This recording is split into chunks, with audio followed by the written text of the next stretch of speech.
Benvenuti. Oggi ci aspetta la quinta puntata della serie della BBC sulla storia del mondo. Racconta la nascita del capitalismo e ha un titolo quanto mai appropriato: L'età del saccheggio.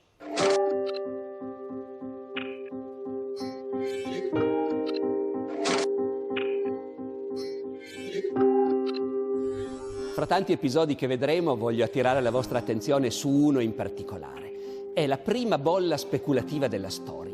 Ha luogo in Olanda nel 600 e si chiama la bolla dei tulipani.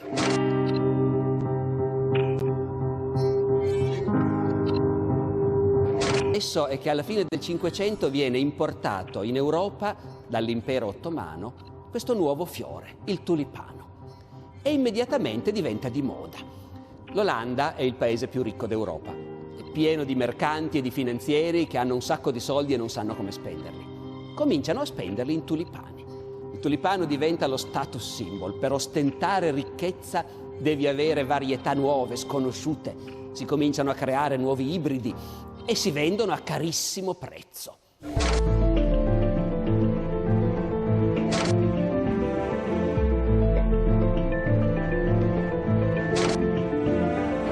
Si arriva al punto che un singolo bulbo di tulipano di una varietà rara costa quanto 10 anni di salario di un operaio. E siccome i prezzi per anni continuano a salire, a un certo punto la gente comincia a speculare. C'è chi si indebita per comprare bulbi con l'idea di rivenderli quando il prezzo sarà salito.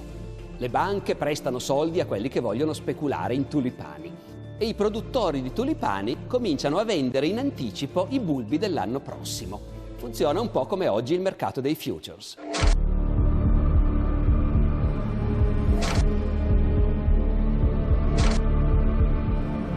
Dopodiché succede come per tutte le bolle della storia, salvo che quella è la prima e loro non se l'aspettavano ancora. Appena uno si spaventa e comincia a vendere per realizzare, tutti gli altri si spaventano e cominciano a vendere. I prezzi crollano e rimangono tutti con un pugno di mosche in mano. A mettere tutti i loro soldi sui bulbi di tulipano, finché non ti rendi conto che oggi noi mettiamo tutti i nostri soldi su dei numerini che esistono soltanto allo schermo del computer. E allora viene da chiederti se siamo davvero tanto più astuti di loro. Buona visione. I traffici illeciti di tulipani avviene nei retrobottega di taverne come il Golden Grape di Haarlem. Gli olandesi amano giocare d'azzardo e la frenesia dei tulipani è il gioco